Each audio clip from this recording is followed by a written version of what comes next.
everyone. Welcome to another episode of Toya Talks Wrestling. Today we're going to talk about things that happened on Raw last night. It was 11/18/2024. So, a couple of things. I think everything is getting ready for War Games. So let's go ahead and start. As I said in a previous video that I made yesterday, that this was pre-recorded. So it wasn't that bad, but you can tell that it was recorded. Anyway, let's go ahead and start with the ladies.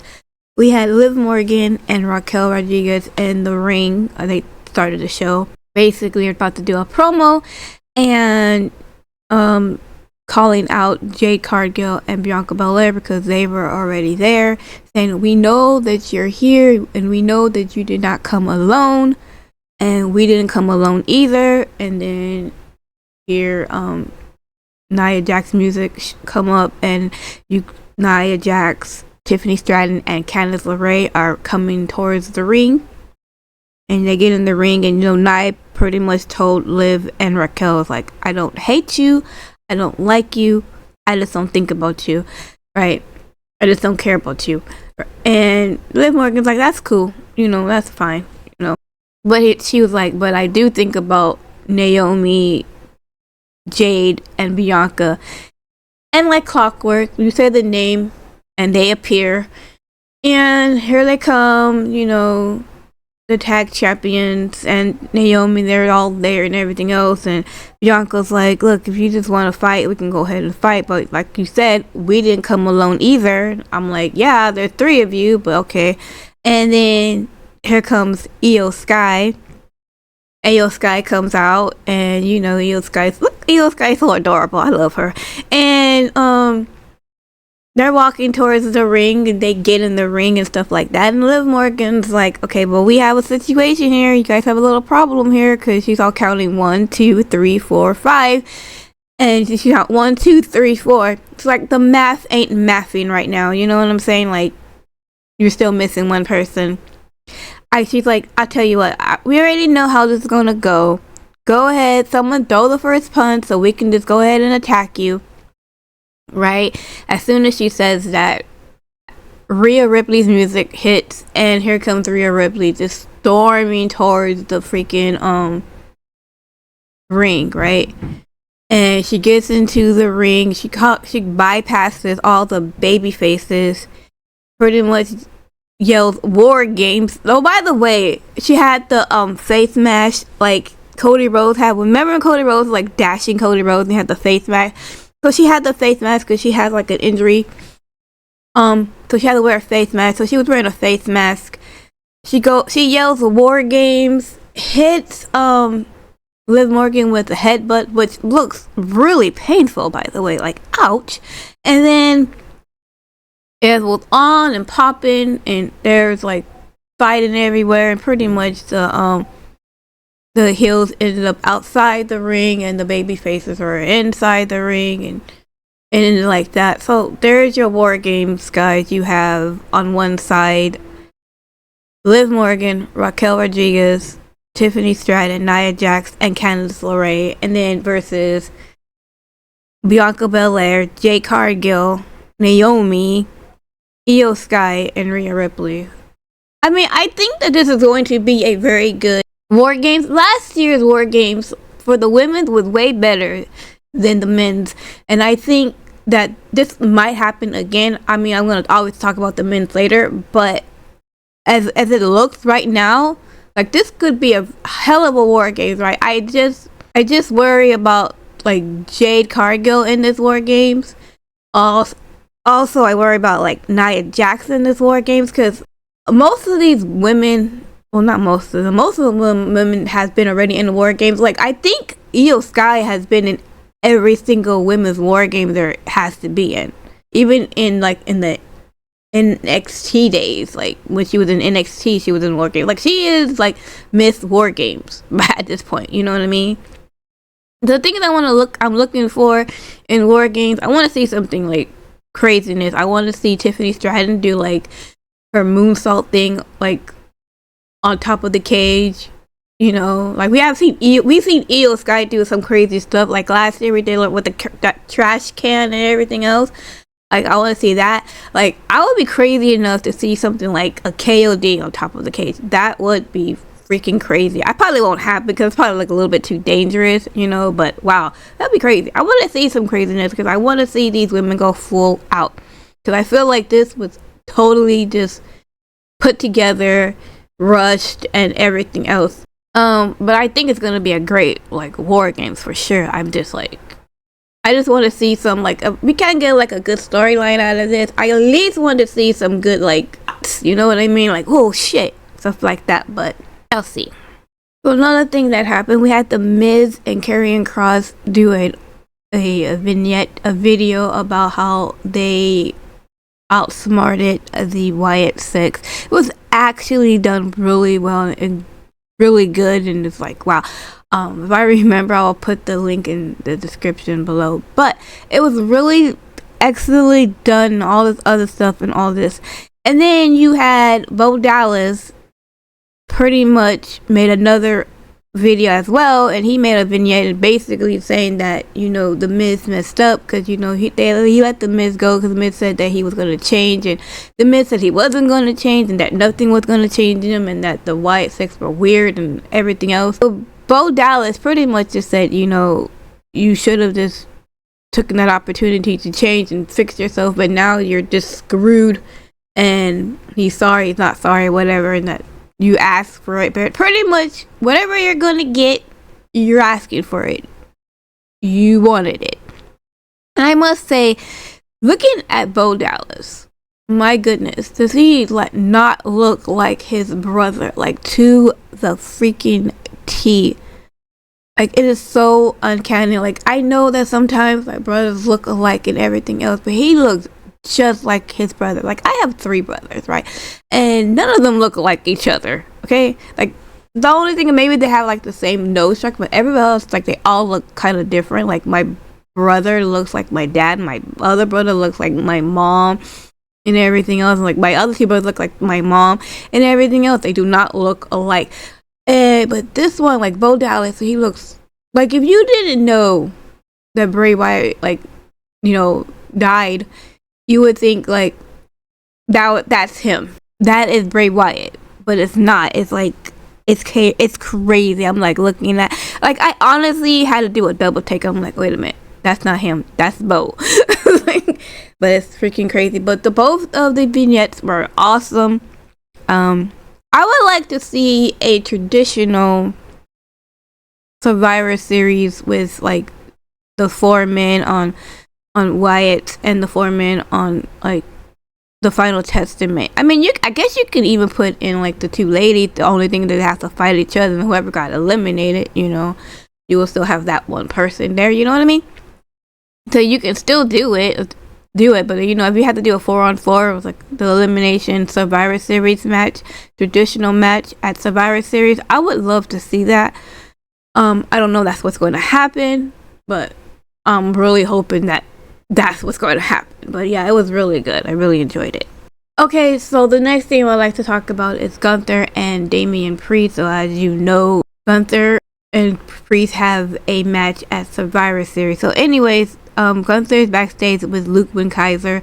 Luther Kaiser is like, Luther Kaiser's like, why did you want me to tell him off and tell off Damian Priest, and why were you like, you know, backing off away from him and stuff like that? He's like, Gunther's basically like, you don't speak for me, I speak for myself. You need to learn to speak for yourself. You need to learn how to make a name for yourself and everything else, right? And he's like, and you know, Kaiser's like, okay, I understand.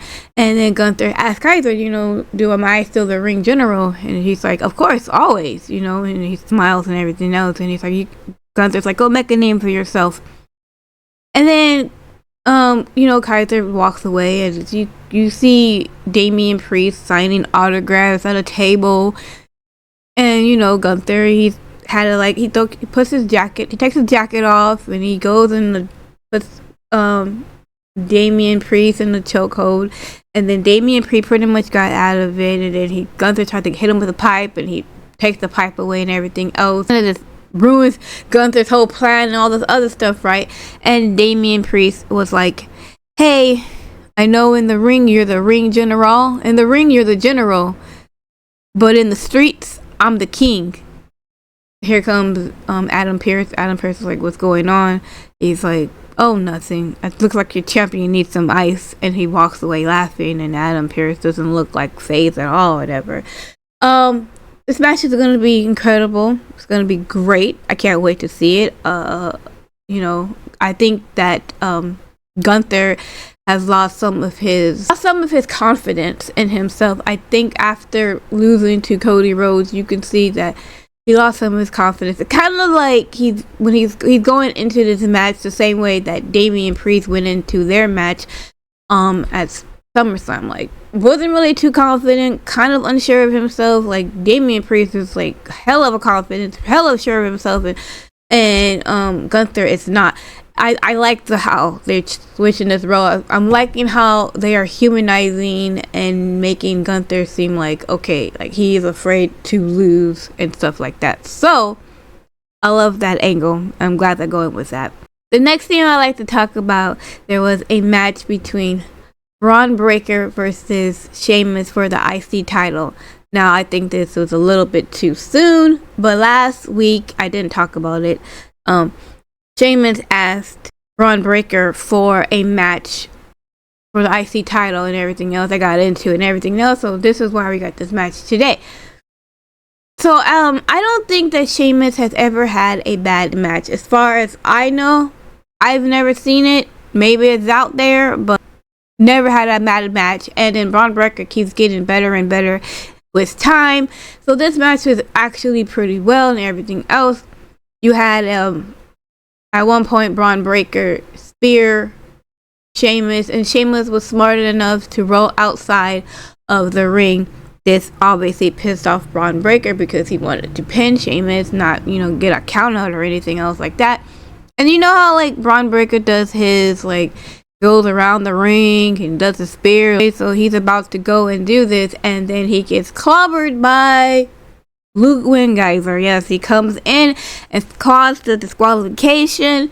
He beats Kaiser beats the crap out of Braun Breaker, and then he goes and he runs and does a drop kick to Sheamus against the steps, and basically told Sheamus, I told you every time I'm gonna get in your way, you're never gonna win, you're never gonna do this, stuff like that. So I'm seeing maybe some kind of a triple threat coming soon. I'm seeing some kind of a triple feud maybe and stuff like that. I don't know. I don't know if this could go all the way towards WrestleMania, but if it can, I think these three guys at WrestleMania for the IC title be great. If Sheamus wins, even better. But yes, that is what I'm looking forward to. I'll be honest with you guys. I will be honest with you. I was so glad when I saw Kaiser. I'm like, yes, because I did not want Sheamus to lose another opportunity by pinfall to not get that IC title, because that is the one title that it's been eluding him for years, and I really want him to get that title. I really want him to be Grand Slam champion. He deserves it. And so I was so happy to see. I'm like, yes, thank you, Kaiser. For once, I'm glad you're here. like yes. But yeah. So I was really happy when that disqualification happened. So I'm really interested to see where all this goes. So the last thing we have, of course, is the bloodline stuff. So let's go ahead and get into that.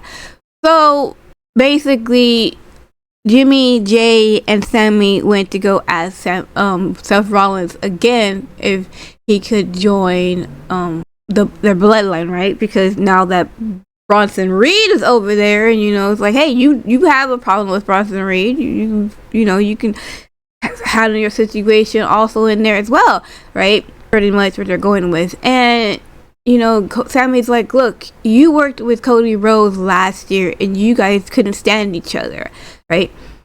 So I'm just saying, like, you know, just come and stand by us, right? And Seth Rollins is like, look, I'll stand by you, Sami Zayn. I'll stand by you, Jey Uso. Hell, I'll even stand by you, Jimmy. But I refuse. I will not stand side by side with Roman Reigns. I refuse. You cannot let me. I will not do it. No. It's pretty much what, Seth Rollins was saying, right? He's like, look, I can understand bloodline, family, all this other stuff. I get it, right? But I'm not into it. Even if I get my hands on Bronson Reed in a cage, it's just not worth it. It's not worth it at all. I'm not going to do it. As far as you guys giving Roman Reigns more his power back, I'm not doing it. As far as you guys, when he gets his power back, that is up to you guys. That is on you. But it's like, hopefully I can take care of Bronson Reed for you, so then you don't gotta worry about Bronson Reed anymore, right? And kind of like Sami, Jey, Jimmy kind of looked defeated. We had a match with Bronson Reed and Seth freaking Rollins, and the match was just so. It wasn't like bad, it wasn't like good, it was just like, okay. Like, obviously this match was meant for something else. I mean, it was okay. Like, it wasn't bad. It was just like, I feel like both men could have done better, right? Comes to the point where, towards the end where, it looks like Seth Rollins was going to beat Bronson Reed again. He did a couple of, he actually was trying to get a pedigree on him a couple of times, and then he finally got a pedigree. He did a stomp, and then he was gonna do like a super stomp on the top rope, but then you see Solo Sikoa on the announce table, just standing there. He wasn't really doing anything. Seth Rollins looks at him and everything else, and he sees him, and then here comes Bronson Reed. Bronson Reed does like a pile driver thing on him, and then there's a couple of sentons, and then there's a tsunami for the win. And then, Solo comes in, pretty much raises Bronson Reed's hand and everything else, and that was pretty much the end of that. So, I don't think, even with all that, I do not think that Seth Rollins is the fifth guy. And the reason why I don't think it is because, he already said no. He said no twice, right? Yes, it would be obvious that it should be him, but I don't think it's him. Now, last week, I had said this, right? Because now that Bronson Reed is in Team Solo, I guess people would automatically think that, well, obviously, it would make sense for Rollins to be in there, right? Because, they have this feud going on and everything else. But it's like, how do you get Rollins in with Roman, teaming with Roman, right? I personally don't think he should do it, because he already said no, right? We had the same situation with Cody Rhodes, and Cody Rhodes said, I'm not freaking doing with the bloodline anymore. When we had the bad blood, at Bad Blood, I'm not dealing with blood anymore, and then ends up dealing with the bloodline. So I don't know what they're going with it. I know that whatever it is, that it's going to be Paul Heyman that's going to pretty much put the fifth member and this whole thing together, I believe. Now, I think that maybe next week, maybe they can have, because they have what, 2 Fridays and 2 Mondays to work something out, I guess. I don't know who the fifth person could be. Like, I guess it could be Seth Rollins, which, again, I don't particularly want. I want and I don't want. Like, I honestly think that it should have just been the 4-on-4. But if we have to have a fifth member, and no, I don't think it's going to be The Rock either. Now, I don't know who the fifth member is going to be. I would assume to be Rollins, but I don't know. I'd be surprised if it was like someone like unexpected, like CM Punk or something like that. That'd be crazy. Now, when I had mentioned CM Punk, I had mentioned CM Punk as kind of like a joke, but not really a joke, because I was like saying this, like, okay, it could happen. And the reason why I think it could happen is because, we still got the wise man, right? And, I feel like Roman Reigns will probably get in contact with Paul Heyman at some point, right? Probably this Friday, hopefully, maybe, and everything else. And I believe that, Paul Heyman is going to be like, I don't know anyone, or I can see what I could do, or something like that, and everything else like that.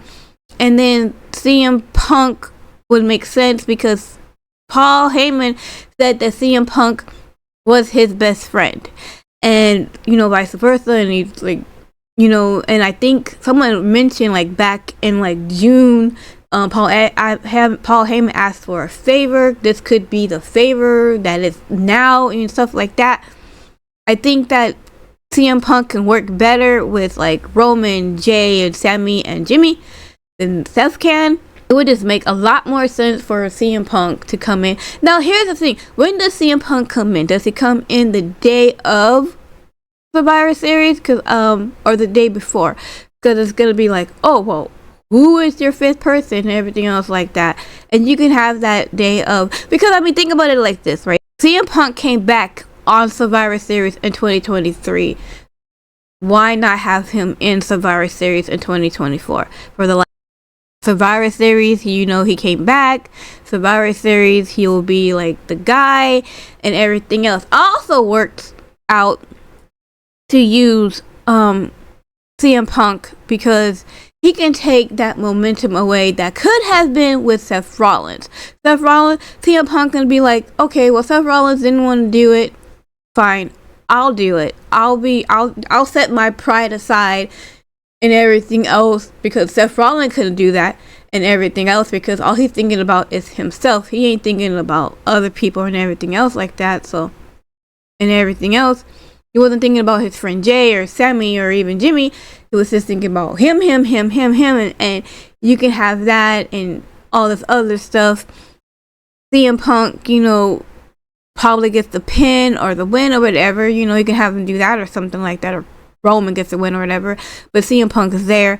Eventually, CM Punk will go after Gunther. Seth Rollins will probably be mad that Punk is throwing all this stuff in Seth Rollins' face, and they will start their feud because Seth Rollins will stop CM Punk from getting the title, kind of like CM Punk stopped Drew McIntyre from getting the title, and then they will start their feud, and they'll have their WrestleMania moment that they were supposed to have at this year.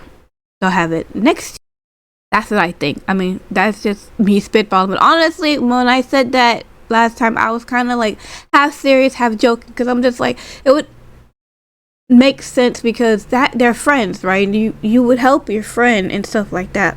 So I think it's going to be CM Punk. I don't think it's Seth Rollins, because if it is Seth Rollins, what would be the reason? Even after the match, Solo didn't tell Bronson Reed to attack Seth Rollins or anything like that. He just raised his hand and just ended like that, right? It ended the match was clean. There was no nothing going on. The fact that Rollins got distracted because he was looking over at Solo, that's not really a they could have ignored it or whatever, but he didn't. And you don't want to make Seth Rollins look like a hypocrite or like that guy's like, oh, I have to help everybody, because obviously he doesn't have to help everybody because he's being selfish. So it only makes sense for CM Punk. CM Punk was like, I don't know if I'm even coming back and everything else like that. So there's that question mark there, that is he coming back or not. We already know that he was in Hell in a Cell at Bad Blood. The thing is, if he's the last guy to enter the War Games, you don't have to really do much because most of the damage will be done, right? And you got weapons and stuff like that and everything else. I don't know. I think it's going to be Punk. I don't see anybody else that it could be, so it definitely has to be him. I don't know when Roman Reigns gets a hold of Paul Heyman. He could get a hold of it this Friday. It could be next Friday too. like the last minute. You know what I mean? It's like, oh, I don't know. I'll think of, Paul Heyman, like, I don't know. I'll think of somebody or whatever. And then, you can have them like this worry, like, well, kind of like they're worried to see if Randy was coming and stuff like that. But they're worried about if they can get another guy and stuff like that. I mean, it's kind of the same thing and everything else. Also, think about this, right? Think about this. When CM Punk came back last year at Survivor Series, Rollins was fucking pissed off. So if CM Punk is now in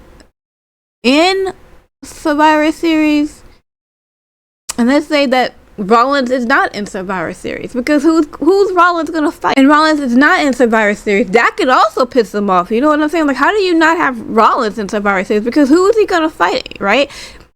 Bronson Reed is already in War Games, right? He don't want to be in War Games. I'm like, so put CM Punk in there? And it's like, wait a minute, I'm not in this match, and he is. What the hell? You know what I mean? It's like, I'm not in Survivor Series. I'm not a part of it, which to me would kind of be weird, but I think it would work out to have this, to start this feud going with Punk and Rollins. But we shall see it. But I think it's going to be Punk that's going to be the 5th member, the OG Bloodline. Anyways, that is all. That was a lot. I'm sorry. I went off on my own little wrestling world. Anyway, thanks so much for watching. I guess I will see you on Saturday, unless there's some other things I want to talk about or come up. I will see you guys Saturday after SmackDown. I talk to you guys later. Bye.